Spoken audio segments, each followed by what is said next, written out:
Business bursting का topic आज product and production decision, unit number 4।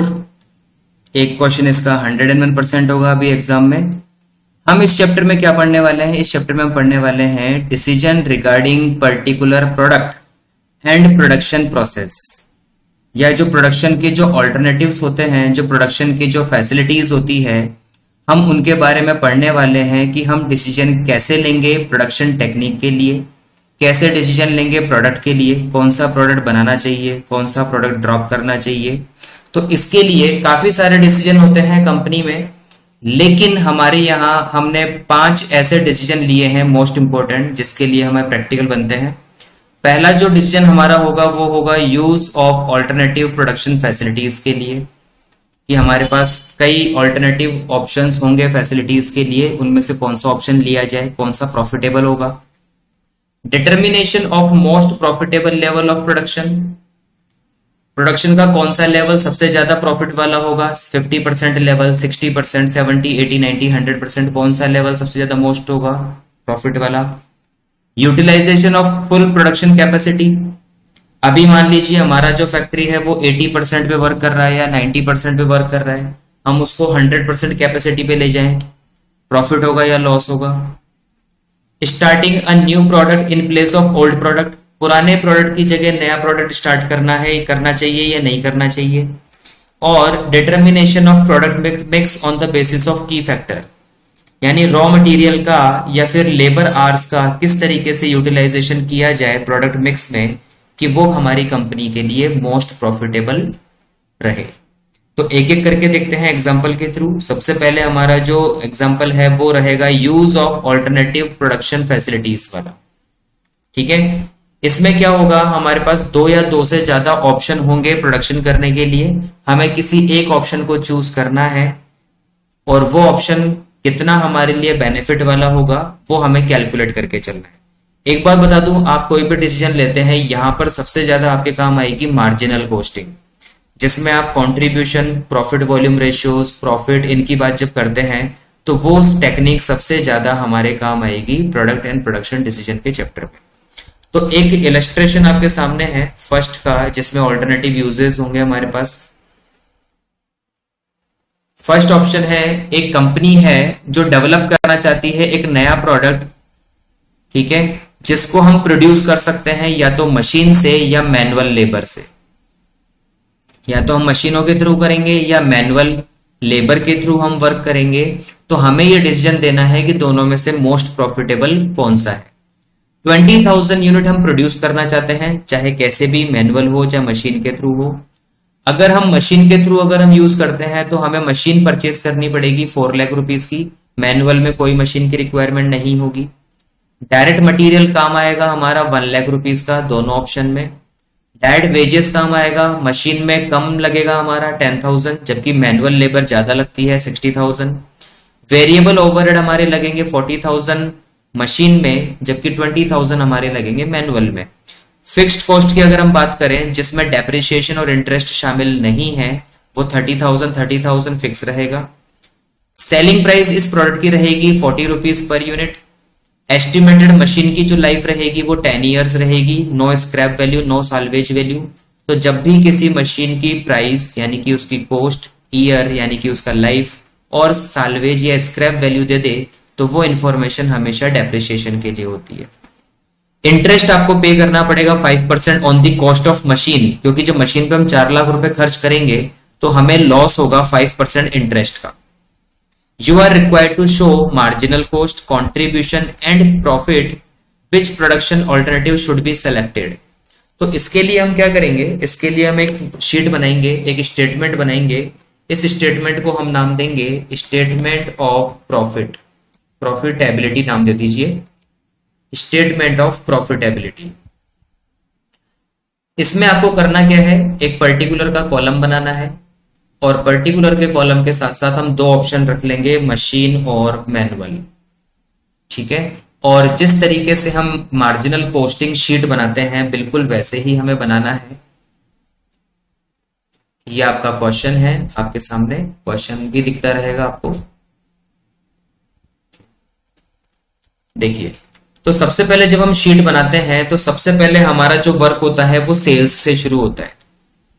ठीक है, तो सेल्स हमारे पास कितना गिवन है, 20,000 यूनिट हम प्रोड्यूस करने जा रहे हैं, 40 रुपीज के हिसाब से हम इसको सेल करेंगे। तो चाहे आप मशीन से बनाएं या मैनुअली बनाएं, आपका जो सेल्स होगा वो 8 लाख रुपए का हो जाएगा।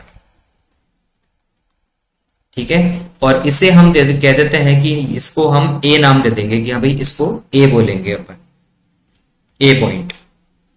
उसके बाद बी पॉइंट हम कैलकुलेट करेंगे वेरिएबल कॉस्ट, क्योंकि सेल्स में से वेरिएबल लेस करेंगे तो क्या आएगा, हमारा कंट्रीब्यूशन आएगा।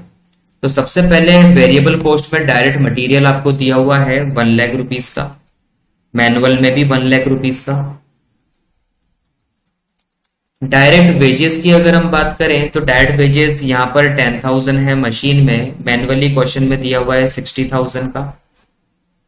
वेरिएबल ओवरहेड की बात करें तो वेरिएबल ओवरहेड यहां पर दिया हुआ है 40,000 मशीन में और मैनुअल दिया हुआ है 20,000।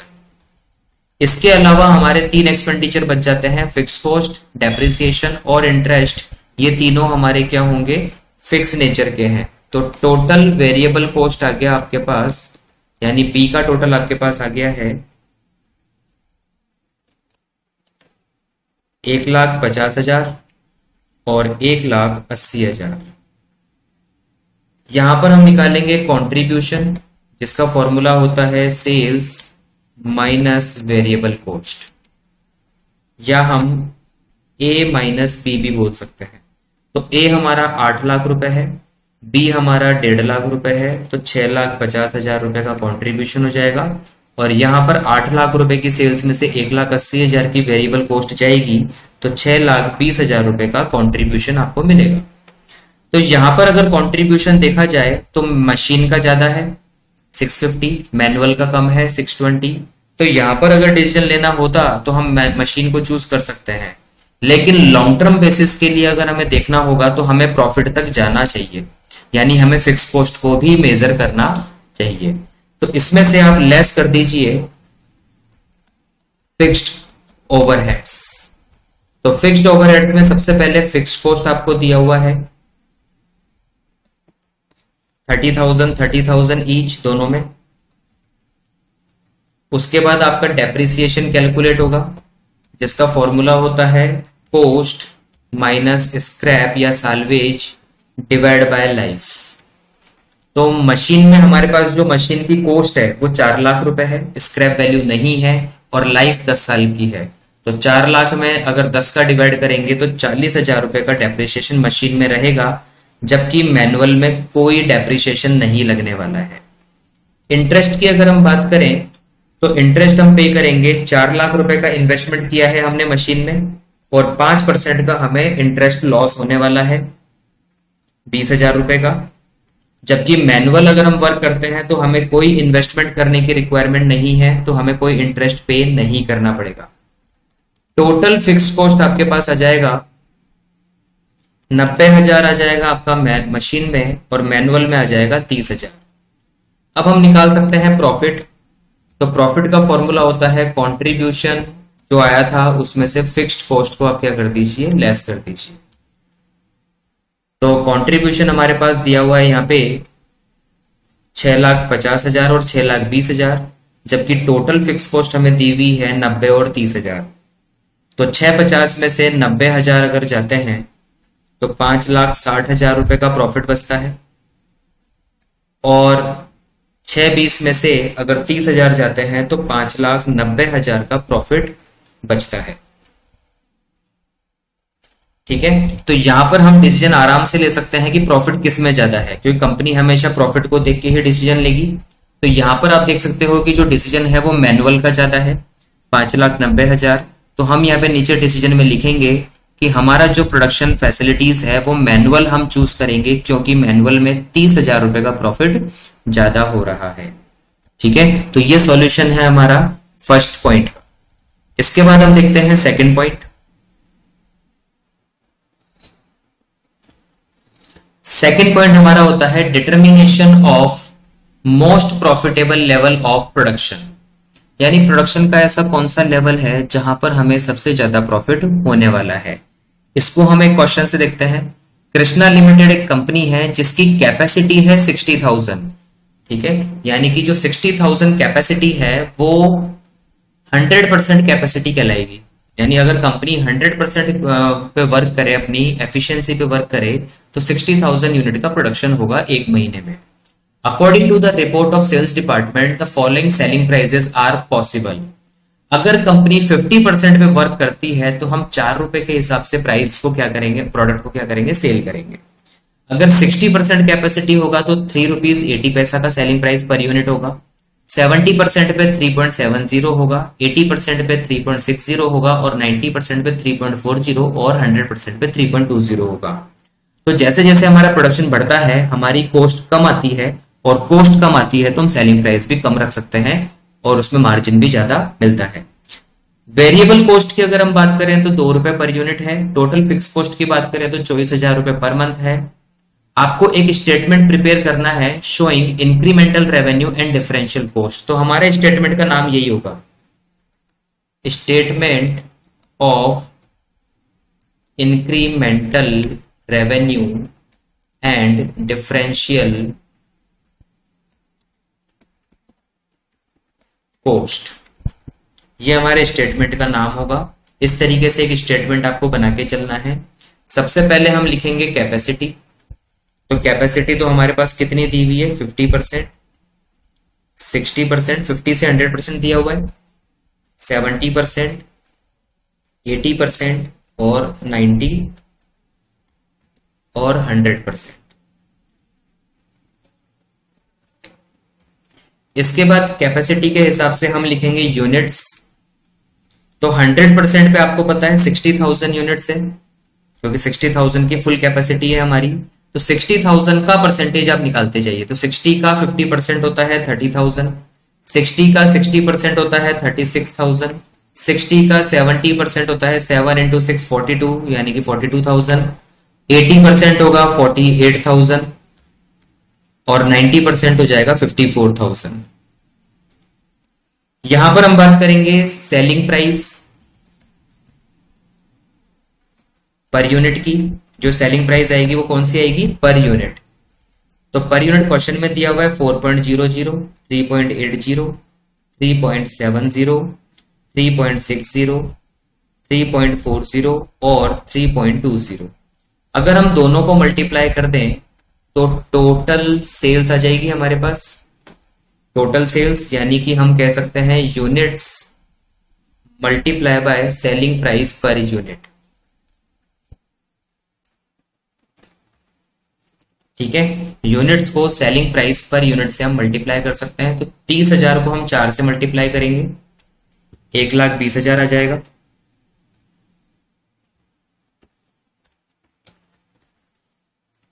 36,000 को मल्टीप्लाई कर देंगे 3.8 से, तो 1,36,800 रुपये आ जाएगा। 42,000 को मल्टीप्लाई कर देंगे हम 3.7 से, 1,55,400 रुपये आ जाएगा।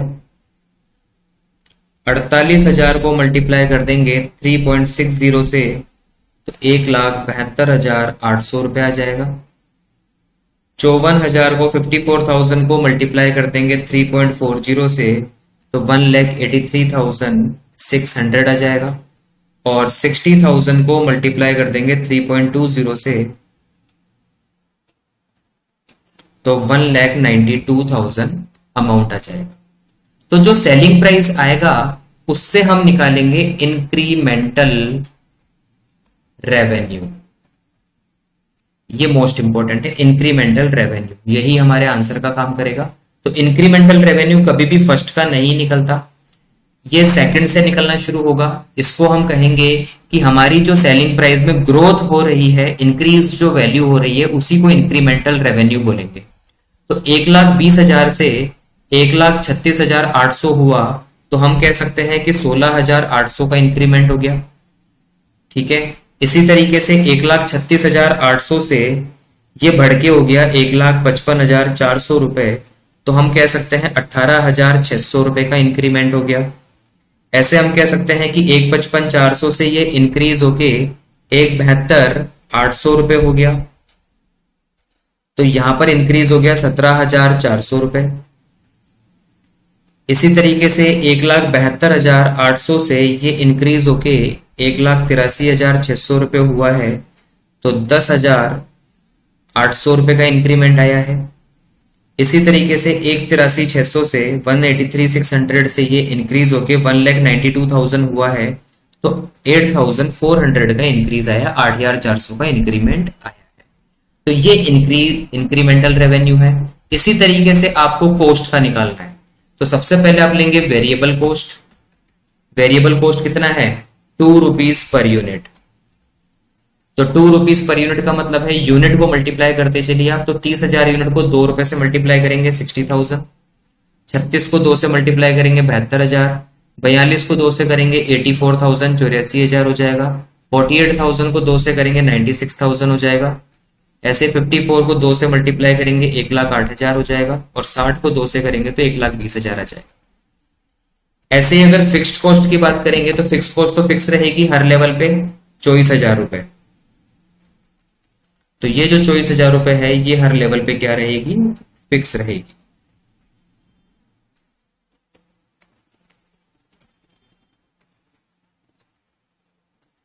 ठीक है। इसके बाद कोई सेमी वेरिएबल कॉस्ट तो हमारे पास है नहीं, तो हम निकालेंगे टोटल कॉस्ट। टोटल कॉस्ट कैसे निकलती है? Variable cost plus fix cost. तो वेरिएबल और फिक्स कॉस्ट इन दोनों को आप ऐड करते चलिए, तो 60 और 24 84,000, 96,000, 1,08,000, 1,20,000, 1,32,000 और 1,44,000। यहां से हम निकालेंगे डिफरेंशियल कॉस्ट। डिफरेंशियल कॉस्ट बिल्कुल इंक्रीमेंटल रेवेन्यू की तरह निकलेगा कि हमारी जो टोटल कॉस्ट है वो किस लेवल पे इंक्रीज होती हुई जा रही है। तो पहले वाले का तो कंपेयर आपको करना नहीं है। 84 से 96,000 हुआ है, 12,000 का इंक्रीमेंट आया है। 96 से 108 हुआ है, ये भी 12,000 का इंक्रीमेंट आया है। 108 से 120 हुआ है, तो ये भी 12,000 का इंक्रीमेंट आया है। 132 हुआ 120 से, तो ये भी 12,000 का इंक्रीमेंट हुआ है। और 132 से 144 भी 12,000 का इंक्रीमेंट हुआ है। ठीक है, तो ये हमारा डिफरेंशियल कॉस्ट हो गया। ये इंक्रीमेंटल रेवेन्यू आपके सामने है, ये डिफरेंशियल कॉस्ट आपके सामने है। इंक्रीमेंटल रेवेन्यू आपको ये बताता है कि जब हमारा प्रोडक्शन 10% से इंक्रीज होगा तो हमारी इनकम कितनी बढ़ेगी, और डिफरेंशियल कॉस्ट हमें बताता है कि जब हमारा प्रोडक्शन लेवल 10% बढ़ेगा तो हमारी कॉस्ट कितनी इंक्रीज होगी। तो यहां पर हम निकाल सकते हैं प्रॉफिट या लॉस। तो प्रॉफिट लॉस निकालने का तरीका है इंक्रीमेंटल रेवेन्यू को डिफरेंशियल कॉस्ट और माइनस कर दीजिए। इंक्रीमेंटल रेवेन्यू में से डिफरेंशियल कॉस्ट को माइनस कर दीजिए। अगर आपका प्रॉफिट होता है, पॉजिटिव आंसर आता है, तो वहां तक तो हमें प्रोडक्शन करना है, लेकिन जब भी हमारी इनकम हमारे एक्सपेंडिचर से कम हो जाएगी हमें वहां पे प्रोडक्शन रोक देना है। तो अगर आप देखते हो तो 50% पे तो कंपेयर होगा नहीं। 60% पे इंक्रीमेंटल रेवेन्यू 16,800 है, 12,000 इसमें से लेस करेंगे 4,800 का प्रॉफिट होगा, प्लस साइन लगा दीजिए। ठीक है, नेक्स्ट लेवल पे 18,600 में से 12,000 जाएंगे तो प्लस का 6,600 का प्रॉफिट हो रहा है। नेक्स्ट लेवल पे 17,400 में से 12,000 जाएगा तो 5,400 का प्लस हो रहा है। इसके बाद 10,800 की इनकम बढ़ेगी, लेकिन 12,000 का खर्चा हमारा बढ़ जाएगा, तो माइनस के 1,200 रुपए लगेंगे हमें, यानी 1,200 रुपए हमें एक्स्ट्रा पे करने पड़ेंगे। और लास्ट लेवल पे तो 3,600 रुपए का नुकसान होगा। 8,400 की इनकम बढ़ेगी लेकिन 12,000 का खर्चा बढ़ जाएगा, तो 3,600 का नुकसान होगा। तो यहां पर हम जो डिसीजन लेंगे वो डिसीजन हम लेंगे 80% कैपेसिटी का, जहां तक हमें लास्ट प्रॉफिट होगा वहां तक हमें डिसीजन लेना पड़ेगा। तो नीचे डिसीजन हम लिख देंगे, हमारा जो लास्ट प्रोडक्शन होगा वो 80% तक हम करेंगे। यही सबसे ज्यादा मोस्ट प्रॉफिटेबल लेवल है जहां तक हमें प्रॉफिट मिलेगा, क्योंकि 90 और 20%, 90 और 100% पे हमें यहाँ पे जितना इंक्रीमेंटल हमें रेवेन्यू से मिलेगा उससे ज्यादा हमारी कॉस्ट इंक्रीज होगी तो हमें लॉस होगा। ठीक है, ये वाला पॉइंट पूरा समझ में आ गया होगा इंक्रीमेंटल रेवेन्यू डिफरेंशियल कॉस्ट का। इसके बाद हम देखते हैं थर्ड पॉइंट। थर्ड पॉइंट ही कहता है utilisation of full production capacity. क्या हम हमारी प्रोडक्शन कैपेसिटी को 100% तक लेके जाएं या ना लेके जाएं? तो इसको भी एक क्वेश्चन के थ्रू देखते हैं अपन। क्वेश्चन हमारे पास है, due to industrial depression a plant is running at 50% capacity. अभी हमारा जो प्लांट है वो 50% कैपेसिटी पे काम कर रहा है। ठीक है, the following details are available. Material अभी हमारा 2 रुपए पर यूनिट का है, वेजेस हमारा 1 रुपीज पर यूनिट है, वेरिएबल 3 रुपीज पर यूनिट है, और फिक्स्ड ओवरहेड 50% कैपेसिटी पे 2 रुपए पर यूनिट आ रहा है, क्योंकि फिक्स्ड ओवरहेड हर कैपेसिटी पे चेंज हो जाता है जबकि ओवरऑल कैपेसिटी पे फिक्स रहता है। तो अभी हमारी टोटल कॉस्ट आ रही है 8 रुपए। प्रोडक्शन अभी हम कर रहे हैं 20,000 का, यानी 50% पे जो हमारा प्रोडक्शन है वो 20,000 का प्रोडक्शन है। तो 8 रुपए के हिसाब से 20,000 को मल्टीप्लाई करेंगे तो 1,60,000 160 का तो टोटल कॉस्ट आ रहा है, जबकि हमारी सेलिंग प्राइस आ रही है केवल 1,40,000। तो 20,000 रुपए का अभी हमें लॉस हो रहा है। An offer to purchase 10,000 units per month at the rate 6.50 per unit has been received by the company. यानी एक कंपनी से हमें एक ऑफर मिला है कि वो परचेज करना चाहता है 10,000 यूनिट हमसे परचेज करना चाहता है 6 रुपए 50 पैसे में, 650 में, but it hesitates to accept the offer to fear of increasing losses. लेकिन हमें ऑलरेडी लॉस हो रहा है, तो अब कंपनी जो है वो इस ऑफर को लेने में डर रही है कि कहीं ये लॉस इंक्रीज तो नहीं हो जाएगा। तो आपको एडवाइस करना है कंपनी को कि वो इस ऑफर को ले या ना ले। ठीक है, तो ये स्टेटमेंट भी हमारा प्रॉफिट को लेके ही है, तो इसको नाम हम देंगे स्टेटमेंट ऑफ प्रॉफिटेबिलिटी। हम प्रॉफिटेबिलिटी ही चेक करने जा रहे हैं, तो इसके लिए हम एक टेबल बनाएंगे पर्टिकुलर के साथ प्रेजेंट सिचुएशन, प्रपोज्ड सिचुएशन और उनका टोटल।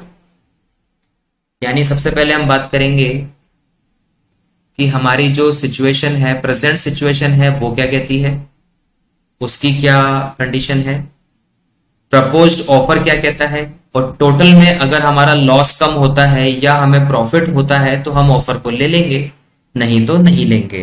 तो यहां पर भी हम मार्जिनल कॉस्टिंग को ही फॉलो करेंगे। सबसे पहले हम लेंगे सेल्स, जिसको हम ए पॉइंट बोलते हैं। तो प्रेजेंट सिचुएशन की अगर अपन बात करें तो प्रेजेंट सिचुएशन में हमारी सेल्स अभी 1,40,000 है, जो क्वेश्चन में गिवन है। प्रपोज्ड सिचुएशन क्या कहता है, प्रपोज्ड जो है वो 10,000 यूनिट का ऑफर आता है 6.5 रुपए के हिसाब से, जो कि 65,000 हमें देगा। 10,000 यूनिट का ऑफर है 6 रुपए 50 पैसे, दोनों को आप मल्टीप्लाई कर देंगे 65,000 65,000 का आपके पास ऑफर आएगा।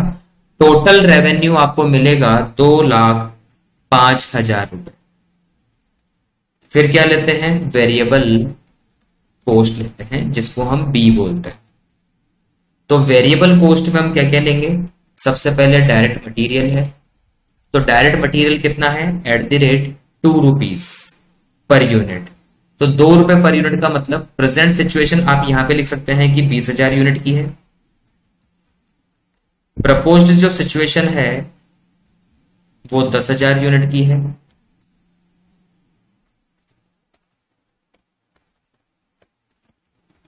और जो टोटल यूनिट आएगी वो 30,000 यूनिट का शो होगा। तो 2 रुपए के हिसाब से 20,000 यूनिट हमारी 40,000 की हो जाएगी, 10,000 यूनिट 20,000 की हो जाएगी, टोटल कॉस्ट हमारी 60,000 की हो जाएगी मटेरियल में। डायरेक्ट वेजेस की अगर हम बात करें तो eight the rate 1 rupees per unit है। तो 1 रुपए का मतलब 20,000 यूनिट 20,000 रुपए की, 10,000 यूनिट 10,000 रुपए की, टोटल 30,000 की। कहीं कोई चेंजेस के लिए नहीं बोला क्वेश्चन में, तो एज इट इज लेना है। वेरिएबल ओवरहेड की बात करेंगे तो वेरिएबल ओवरहेड 3 रुपए पर यूनिट है। ठीक है, तो 3 रुपए का मतलब हो गया 20 इंटू 3 60,000, 10 इंटू 3 30,000, टोटल हो गया 90,000। और कोई वेरिएबल कॉस्ट नहीं है तो यहां पर टोटल आ जाएगा, टोटल वेरिएबल कॉस्ट, जिसको हम बी बोलेंगे। तो 40 + 20 + 60 120, तो ये हो गया। 20, 10 और 30 60,000 ये हो गया, टोटल 1,80,000 ये आ गया अपने पास। इसके बाद अगर अपन बात करेंगे तो कंट्रीब्यूशन आ जाएगा, सेल्स माइनस वेरिएबल। तो 1,40,000 में 1,20,000 जाएंगे, 20,000 का कंट्रीब्यूशन। 65,000 में 60,000 जाएंगे तो 5,000 का कंट्रीब्यूशन, टोटल 25,000 का कंट्रीब्यूशन आ गया। फिक्स कॉस्ट की अगर हम बात करें तो फिक्स कॉस्ट हमारी पहले ही लग रही थी 2 रुपए per unit, @ 2 rupees per unit. तो 2 रुपए पर यूनिट का मतलब होता है ये 50% कैपेसिटी पे था, यानी 40,000, क्योंकि 20,000 यूनिट पे 2 रुपए के हिसाब से। ऑफर में कभी भी फिक्स कॉस्ट नहीं लगेगी। क्यों नहीं लगेगी? क्योंकि प्रोडक्शन के चेंज होने से वेरिएबल कॉस्ट चेंज होती है, फिक्स कॉस्ट कभी भी चेंज नहीं होती है। तो टोटल 40,000 ही रहेगा। अगर हमारा प्रोडक्शन 20,000 यूनिट का होता है तो भी हमारी फिक्स कॉस्ट जो होगी वो 40,000 रहेगी 2 रुपए के हिसाब से, और 30,000 हो जाती है तो भी 40,000 रहेगी। प्रोडक्शन के इंक्रीज डिक्रीज होने से फिक्स कॉस्ट में कोई फर्क नहीं होता। तो ऑफर को लेने से हमारी फिक्स कॉस्ट में कोई चेंज नहीं आएगा। प्रॉफिट अगर हम देखेंगे तो प्रॉफिट हो जाएगा कंट्रीब्यूशन माइनस फिक्स कॉस्ट। तो कंट्रीब्यूशन हमारा आ गया 20,000, 20 में से 40 जाएगा तो माइनस का 20,000 लॉस तो यहाँ पे हो ही रहा था, ये तो क्वेश्चन में गिवन है। 5 में से 0 जाएगा तो 5,000 के यहाँ पे प्रॉफिट हो रहा है हमें। तो ओवरऑल लॉस जो हमें हो रहा है वो 15,000 का लॉस हो रहा है। तो यहां पर हम डिसीजन देंगे कि हम इस ऑफर को एक्सेप्ट करेंगे, यानी ये जो ऑफर होगा ये एक्सेप्टेड होगा। क्यों होगा? क्योंकि इससे हमें प्रॉपर ओवरऑल में लॉस तो प्रॉफिट तो नहीं हो रहा है, लेकिन जो हमारे प्रेजेंट लॉस है 20,000 वो कम होके 15,000 पर आ रहे हैं। ठीक है, तो ये ऑफर हमारे लिए प्रॉफिटेबल है, तो इसको हमें एक्सेप्ट करना चाहिए। अब है fourth decision, starting a new product in place of old product, यानी हमें किसी पुराने प्रोडक्ट को बंद करके एक नया प्रोडक्ट स्टार्ट करना है। तो पहले क्वेश्चन देख लेते हैं किस तरीके से आता है। A manufacturer is planning to drop one item from his product line and replace it with another. His present cost and output figures are as follows. अभी का प्रोडक्ट कौन से चल रहे हैं? अभी प्रोडक्ट हमारे चल रहे हैं ABC। इनकी सेलिंग प्राइस कितनी है? 40, 50, 60 per unit. Marginal cost per unit, जिसको वेरिएबल कॉस्ट भी बोलते हैं, 20, 30 और 36 चल रहा है पर यूनिट। सेल्स वॉल्यूम का जो परसेंटेज है वो 40%, 35%, 25% है। तो यानी हमें सेल्स दिया हुआ होगा टोटल में। फिक्स कॉस्ट दे रखा है 3 लाख रुपए। एनुअल सेल्स देखो दे रखी है 10 लाख रुपए, पर इस 10 लाख में ABC का हिस्सा कितना है? तो 40, 35 और 25% इनका हिस्सा है। हम चेंज किसको करना चाहते हैं? हम C को ड्रॉप करना चाहते हैं। ABC में हम C को ड्रॉप करना चाहते हैं और इसको D को रिप्लेस करना चाहते हैं। अगर हम ABC में से C को ड्रॉप करके D को अडॉप्ट करते हैं तो प्रोडक्ट हो जाएंगे ABD। सेलिंग प्राइस हो जाएगी 40, 50, 56। मार्जिनल कॉस्ट हो जाएगी 20, 30, 28 और परसेंटेज हो जाएगा सेल्स का, यानी सेल्स टोटल तो 10 लाख ही रहेगी, लेकिन परसेंटेज हो जाएगा 50%, 30%, 20%। तो इसको कैसे सॉल्व करेंगे? इसको सॉल्व करने के हमें 2 स्टेप फॉलो करने होंगे। ठीक है, पहले हम ABC को जज करेंगे, फिर हम ABD को जज करेंगे। पुराने वाले को और नए वाले को दोनों को आपको जज करना होगा, देन उसके बाद ही आप डिसीजन ले पाएंगे कि इन दोनों में से कौन सा बेस्ट है। तो स्टेटमेंट किसका है? ये प्रॉफिटेबिलिटी का ही है, स्टेटमेंट ऑफ प्रॉफिटेबिलिटी है। ठीक है, ब्रैकेट में लिख देते हैं प्रेजेंट सिचुएशन, यानी कि हम अगर चेंज नहीं करें, ABC ही फॉलो करें तो क्या होगा? तो यहां पर तो हम ले लेंगे particulars, A product, B product, C product और इसका टोटल। ठीक है, तो यहां पर सबसे पहले क्या लेंगे भाई? सेल्स ही लेंगे, जैसे हम लेते आए हैं।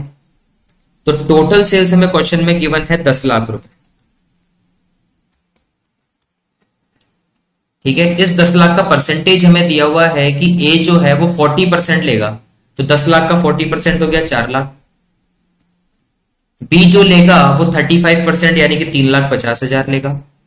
C जो है वो 25% लेगा, 2,50,000। ठीक है, इसके बाद सेल्स में हम क्या लेस करते हैं? वेरिएबल कॉस्ट लेस करते हैं, लेकिन आप यहां पर वेरिएबल कॉस्ट नहीं निकाल पाओगे। क्यों नहीं निकाल पाएंगे? क्योंकि हमें ए बी सी का यूनिट गिवन नहीं है। तो या तो हमें यूनिट निकालना चाहिए या फिर हमें प्रॉफिट वॉल्यूम रेशियो निकालना चाहिए ताकि हम सीधा कंट्रीब्यूशन निकाल सके। ठीक है, तो हम प्रॉफिट वॉल्यूम रेशियो निकाल सकते हैं क्योंकि हमें सेलिंग प्राइस पर यूनिट और मार्जिनल कॉस्ट यानी कि variable cost per unit given है।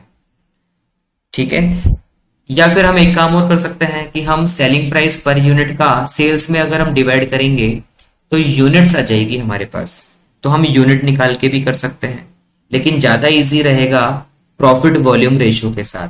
तो एक बार टेबल के नीचे हमें वर्किंग नोट बनाना पड़ेगा। ठीक है, कैलकुलेशन ऑफ पीवी रेशियो, जिसको प्रॉफिट वॉल्यूम रेशियो बोलते हैं। फॉर्मूला क्या होता है? C अपॉन एस इंटू 100 होता है, कॉन्ट्रीब्यूशन अपॉन सेल्स इंटू 100। तो अगर मैं ए की बात करूं तो ए का जो सेलिंग प्राइस है वो 40 रुपीज है, वेरिएबल कॉस्ट 20 है, तो कॉन्ट्रीब्यूशन 20 आ जाएगा। पीवी रेशियो की अगर मैं बात करूं तो 20 रुपीज का कॉन्ट्रीब्यूशन अपॉन 40 रुपीज के सेलिंग प्राइस पर है इंटू 100, तो 50% जो है वो हमारा पीवी रेशियो आ रहा है ए का। इसी तरीके से अगर मैं बी की बात करूं तो बी की सेलिंग प्राइस दे रखी है 50 रुपीज माइनस वेरिएबल कॉस्ट दे रखा है 30 रुपीज, तो कॉन्ट्रीब्यूशन आ गया 20 रुपीज। पीवी रेशियो की अगर हम बात करें तो 20 रुपीज का कॉन्ट्रीब्यूशन अपॉन 50 रुपीज का सेलिंग प्राइस इंटू 100। ठीक है, तो ये आ गया अपना 40%। इसी तरीके से अगर अपन सी की बात करें तो सी का सेलिंग प्राइस है 60 रुपीज, उसमें से लेस कर देंगे 36 रुपीज वेरिएबल, तो 24 रुपीज आपका कॉन्ट्रीब्यूशन आ जाएगा। पीवी रेशियो की अगर हम बात करें तो कॉन्ट्रीब्यूशन अपॉन सेल्स इंटू 100, तो ये भी 40% हमारे पास आ जाएगा। इसको हम टेबल में शो कर सकते हैं। पीवी यानी प्रॉफिट वॉल्यूम रेशियो, ए का है 50%, बी का है 40%, 40% और सी का भी 40%। अब यहां पर हम कंट्रीब्यूशन निकाल सकते हैं क्योंकि कंट्रीब्यूशन का एक फॉर्मूला होता है sales multiply by PV ratio, इससे भी हमारा कंट्रीब्यूशन निकलता है। तो सेल्स आपके पास है और पीवी रेशियो भी आपके पास है, कंट्रीब्यूशन आ जाएगा। तो 4 लाख का 50% 2 लाख रुपए, 3,50,000 का 40% 1,40,000 रुपए और 2,50,000 का 40% 1 लाख रुपए, तो टोटल कंट्रीब्यूशन हो गया 4,40,000 रुपए। अब कंट्रीब्यूशन में से अगर मैं लेस कर दूं फिक्स्ड कॉस्ट, अब फिक्स्ड कॉस्ट जो होती है वो प्रोडक्ट के हिसाब से नहीं होती है, ना हम ए में लिखेंगे ना बी में ना सी में, सीधे टोटल में लिखेंगे। 3 लाख रुपए की हमारी फिक्स कॉस्ट है, तो यहां पर हमें प्रॉफिट होगा contribution minus fix cost 4,40,000 minus 3 lakh 1,40,000। तो ये तो हमारी प्रेजेंट पोजीशन। अब ऐसा का ऐसा हमें स्टेटमेंट बनाना पड़ेगा प्रपोज्ड के लिए। तो प्रपोज्ड सिचुएशन क्या कहती है? प्रपोज्ड सिचुएशन कहती है कि हमें स्टेटमेंट वापस बनाना है, स्टेटमेंट ऑफ प्रॉफिटेबिलिटी। ये है प्रपोज्ड सिचुएशन। तो प्रपोज्ड सिचुएशन में हमारा एक पर्टिकुलर का कॉलम होगा, ए का कॉलम होगा, बी का होगा, लेकिन हमारा जो प्रोडक्ट होगा वो इस बार डी होगा, सी नहीं होगा, और इनका टोटल। ठीक है, और सेम एज इट इज लेके चलेंगे। सबसे पहले सेल्स, तो टोटल सेल्स हमारी 10 लाख रुपए है। एक बार इसका परसेंटेज देख लेते हैं कितना है। तो एबीडी में सेल्स वॉल्यूम का जो परसेंटेज है वो 50, 30 और 20 है। तो ए की जो सेल्स होगी वो 10 लाख का 50% यानी कि 5 लाख रुपए, 30% बी का होगा 3 लाख रुपए, 20% डी का होगा 2 लाख रुपए। 10 लाख का परसेंटेज आप निकाल लेंगे। फिर क्या लेंगे हम? PV ratio. तो पीवी रेशियो यहां पर भी नीचे वर्किंग नोट में कैलकुलेट करना होगा। तो ए का हम निकालेंगे 40 रुपीज सेलिंग प्राइस है, मार्जिनल कॉस्ट 20 है, तो कॉन्ट्रीब्यूशन 20 आएगा। तो पीवी रेशियो हो जाएगा इसका कॉन्ट्रीब्यूशन अपॉन सेल्स इंटू 100, तो 50% हो गया। ऐसे बी का हम निकालेंगे। बी की सेलिंग प्राइस है 50 रुपए, वेरिएबल कॉस्ट है 30 रुपीज, कॉन्ट्रीब्यूशन आ गया 20 रुपए। तो पीवी रेशियो हो गया अपना contribution upon sales into 100 that is 40%। इसी तरीके से सी का निकालेंगे। सेलिंग प्राइस है 56, 28 हमारी वेरिएबल कॉस्ट है, तो 28 रुपीज कॉन्ट्रीब्यूशन हो गया। पीवी रेशियो आ गया 28 कॉन्ट्रीब्यूशन अपॉन सेल्स 56 इंटू 100, 50% ये रेट आ गई। तो पीवी रेशियो हो गया ए का 50%, बी का 40% और सी का और डी का 50%। तो यहां पर भी कंट्रीब्यूशन आ जाएगा 5 लाख का 50% आ जाएगा 250, 2,50,000। 3 लाख का 40% आ जाएगा 1,20,000 और 2 लाख का 50% आ जाएगा 1 लाख रुपीज। तो यहां पर 4,70,000 रुपए की क्या हो जाएगी, टोटल कंट्रीब्यूशन मिल जाएगी। फिक्स कॉस्ट वही लगेगी जो पहले थी, 3 लाख रुपए। प्रॉफिट होगा 1,70,000 का, 470 में से 3 लाख जाएंगे, 170 का हमें प्रॉफिट होगा एबीडी में। तो अब हम डिसीजन ले सकते हैं कि हम 1,70,000 कमाएंगे प्रपोज्ड में और 1,40,000 कमाएंगे एबीसी यानी कि प्रेजेंट सिचुएशन में। तो कौन सा ऑफर हमें ले लेना चाहिए, हमें प्रपोज्ड ऑफर ले लेना चाहिए, यानी कि हमें सी की जगह डी को क्या कर देना चाहिए, रिप्लेस कर देना चाहिए। तो डिसीजन हमारा होगा ऑफर एक्सेप्टेड, यानी हम इस ऑफर को एक्सेप्ट करें। ठीक है, इसको थोड़ा डिटेल में लिख देना कि हमारा जो प्रॉफिट है वो प्रेजेंट सिचुएशन में 140 का रहेगा, प्रपोज सिचुएशन में 170 का रहेगा। इसलिए हम सी को डी से रिप्लेस करेंगे ताकि हमारा जो प्रॉफिट है वो 30,000 रुपीज इंक्रीज हो जाएगा। ये भी पॉइंट क्लियर हो गया होगा। अब इसके बाद लास्ट पॉइंट की हम बात करेंगे। लास्ट मेथड है हमारे पास, determination of product mix on the basis of key factor. ये भी मोस्ट इंपॉर्टेंट है, इसको भी आपको देख के चलना है, मोस्ट इंपॉर्टेंट है। इसके भी आने के चांसेस सबसे ज्यादा होते हैं। हमारे पास कुछ रॉ मटेरियल ऐसा होता है जिससे हम एक दो प्रोडक्ट या 3 प्रोडक्ट बनाते हैं, 2 या 2 से ज्यादा प्रोडक्ट हम बना के चलते हैं। तो इस रॉ मटेरियल को हम किस तरीके से यूटिलाइज करें, कौन सा प्रोडक्ट ज्यादा बनाएं जो हमें सबसे ज्यादा बेनिफिट दे।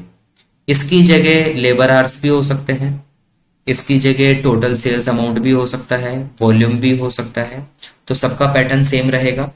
करने का तरीका देखते हैं। सबसे पहले हमारे पास कुछ इंफॉर्मेशन है, एबीसी 3 प्रोडक्ट हम बनाते हैं। डायरेक्ट मटेरियल जो है वो 20 रुपए पर किलो है। यहाँ पे ध्यान से समझना है, 20 रुपीज पर केजी, लेकिन ए में हम खर्च कर रहे हैं 80 रुपए। तो इसका मतलब 80 रुपीज में कितने किलो हो जाएंगे, 4 किलो हो जाएंगे। 20 रुपए के हिसाब से 80 रुपए में 4 किलो हो जाएंगे। 20 रुपए में 20 रुपए के हिसाब से 1 किलो होगा और 60 रुपए 60 रुपीज में 20 रुपीज के हिसाब से 3 किलो 3 केजी हो जाएगा। तो हमें जब स्टेटमेंट बनाना होगा तो पहला जो स्टेटमेंट हम बनाएंगे वो होगा स्टेटमेंट ऑफ कंट्रीब्यूशन। ये कंट्रीब्यूशन का होगा एंड रैंकिंग, हम रैंकिंग देंगे इसकी। तो सबसे पहले एबीसी और पर्टिकुलर का जो कॉलम है इसमें आपको लेना है सबसे पहले सेल्स प्राइस, या कुछ बेसिक चीजें हैं पहले वो आप नोट करना चाहें नोट कर सकते हैं और वो बाद में भी आ जाएगी। सबसे पहले सेल्स, अगर हम सेल्स की बात करें तो एबीसी में सेल्स आपको दे रखी है 200 रुपए, 100 रुपए और 120 रुपए। इसी तरीके से सेल्स के बाद हम जो लेते हैं वेरिएबल कॉस्ट, ये हम क्या करते हैं इसमें से लेस करते हैं। तो वेरिएबल कॉस्ट में सबसे पहले आपको डायरेक्ट मटेरियल दिया हुआ है, तो डायरेक्ट मटेरियल इसमें 80 रुपए है, ठीक है, इसमें 20 रुपए है और इसमें 60 रुपए है एबीसी में। इसी तरीके से डायरेक्ट वेजेस दिया हुआ है, डायरेक्ट वेजेस आपको दिया हुआ है 30 रुपए, 18 रुपए और 6 रुपए। अगर हम ये देखें तो हम 6 रुपए पर आवर पे करते हैं, तो 30 रुपए का मतलब ए जो बनता है वो 5 घंटे में बनेगा, क्योंकि 6 रुपए के हिसाब से 5 घंटे में 30 रुपए पे करेंगे अपन, तब ए बनेगा। तो ए को बनने में 5 घंटे लगते हैं। 18 रुपए का मतलब है बी को बनने में 3 घंटे लगते हैं और सी को बनने में 1 घंटा लगता है। वेरिएबल कॉस्ट या वेरिएबल ओवरहेड हमें दिया हुआ है 42, 32 और 14। तो टोटल कितना हो गया? टोटल वीसी हो गया 80, 30, 110, 152। इसका हो गया 38, 40, 70 और ये हो गया 74 और 6, 80। तो ये टोटल वीसी हो गया। कंट्रीब्यूशन पर यूनिट, ये पर यूनिट निकलेगा। 200 रुपए में से 152 लेस करोगे 48 रुपीज, 100 में से 70 जाएंगे 30 रुपीज और 120 में से 80 जाएंगे तो 40 रुपीज। लेकिन ये चीज डिटर्मिनेशन के काम नहीं आएगी। क्यों नहीं आएगी? क्योंकि यहाँ पर एक यूनिट की बात हो रही है और आप देख सकते हो हर यूनिट का जो वेट है वो अलग अलग है। यानी ए का वेट अलग है, बी का वेट अलग है, सी का वेट अलग है। ठीक है, तो यहां पर हमें बात करनी है किलोग्राम की, वेट की, क्योंकि यहाँ पे रॉ मटेरियल 36,000 केजी दिया हुआ है, केजी। तो मुझे यहां पर निकालना है किलोग्राम्स, केजीज। तो ए का जो किलो वजन है वो 4 किलो है, 4 केजी। बी का जो है वो 1 केजी है और सी का जो है वो 3 केजी है। ये कैसे पता चला हमें? 80 रुपीज का मटेरियल हम लाते हैं ए का 20 रुपए के हिसाब से, तो 4 किलो हो जाएगा। बी लाते हैं 20 रुपए का, तो 20 रुपए के हिसाब से 1 किलो हो जाएगा। 60 रुपीज 20 रुपीज के हिसाब से 3 किलो हो जाएगा। तो यहां पर हम ये कहेंगे कि ये जो 48 रुपीज हम अर्न करते हैं वो 4 किलो की यूनिट पे अर्न करते हैं। एक यूनिट है पर वो एक यूनिट का वेट जो है वो 4 केजी है। ऐसे ही जो 30 रुपीज हम कमाते हैं वो 1 किलो पे कमाते हैं और वैसे हम 40 रुपए जो कमाते हैं वो 3 किलो पे कमाते हैं। तो इससे हमारा निकलेगा कंट्रीब्यूशन पर केजी, यानी कि CPU contribution per unit divide by kilograms. तो 48 रुपए हम कमाते हैं 4 किलो पे, तो 12 रुपए पर किलो। 30 रुपए पर किलो, 30 1 किलो का ही है। और 40 रुपए हम कमाते हैं 3 किलो के हिसाब से 13 रुपए 33 पैसे, 13.33 आ जाएगा। ठीक है, तो यहां पर हमें देनी है रैंकिंग। तो फर्स्ट प्रॉफिट हमें मिलेगा बी का, सेकंड मिलेगा सी का और थर्ड प्रॉफिट हमें मिलेगा ए का। सबसे ज्यादा प्रॉफिट हमें देगा बी, उससे कम प्रॉफिट हमें देगा सी और सबसे कम प्रॉफिट हमें देगा ए। तो हम हमारा जो रॉ मटेरियल है 36,000 केजी वो सबसे पहले इन्वेस्ट करेंगे बी में। अब ऐसा भी नहीं है कि पूरा का पूरा हम बी बनाते हैं कि बी प्रॉफिट दे रहा है तो ए और सी को बंद करें और बी बनाते, नहीं। क्यों नहीं? क्योंकि मैक्सिमम प्रोडक्शन होता है हर एक का। तो देखो क्वेश्चन में मैक्सिमम प्रोडक्शन दिया हुआ है कि ए का आपको 10,000, बी का 4,000 और सी का 6,000 से ज्यादा आप नहीं बना सकते। ठीक है, तो अब यहां पर हम सेकंड शीट बना के चलेंगे जिसको हम बोलेंगे, जिसका नाम हम देंगे distribution of raw material in ranked products. जो हमने प्रोडक्ट्स को रैंक दिया है उसमें हम क्या करेंगे, उसको डिस्ट्रीब्यूट करके चलेंगे। तो कैसे डिस्ट्रीब्यूट करेंगे? रैंकिंग अगर हम देखें तो फर्स्ट यहां पर सबसे पहले आप लेंगे प्रोडक्ट्स। तो प्रोडक्ट्स में सबसे पहले बी आएगा, फिर सी आएगा और फिर उसके बाद ए आएगा। रैंकिंग के हिसाब से पहले बी है, फिर सी है, फिर ए आएगा। यूनिट्स, हम कितनी यूनिट बना सकते हैं? ठीक है, तो बी की हम कितनी मैक्सिमम यूनिट बना सकते हैं? तो क्वेश्चन के हिसाब से अगर अपन देखेंगे तो बी की हम 4000 यूनिट हम मैक्सिमम बना सकते हैं, बी की 4000 यूनिट। तो यूनिट बनाएंगे बी की 4000 किलोग्राम्स, यानी बी का वजन कितना है? तो बी का वजन 1 किलो का ही है, बी का वजन 1 किलो का है। तो टोटल केजी यूज्ड, कितना केजी यूज हो जाएगा? 4000 किलो ही काम आएगा।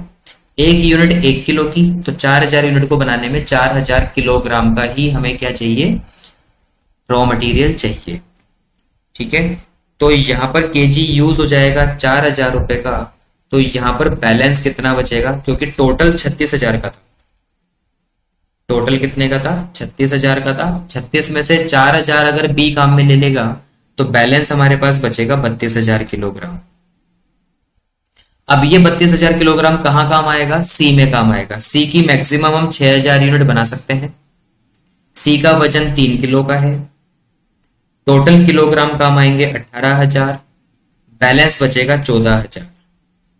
32,000 में से 18,000 किलोग्राम काम आ जाएगा सी के लिए, तो 14,000 का बैलेंस बचेगा। एंड में बैलेंस बचना नहीं चाहिए, इसलिए मैं पहले ही नील लिख देता हूं यहाँ पे।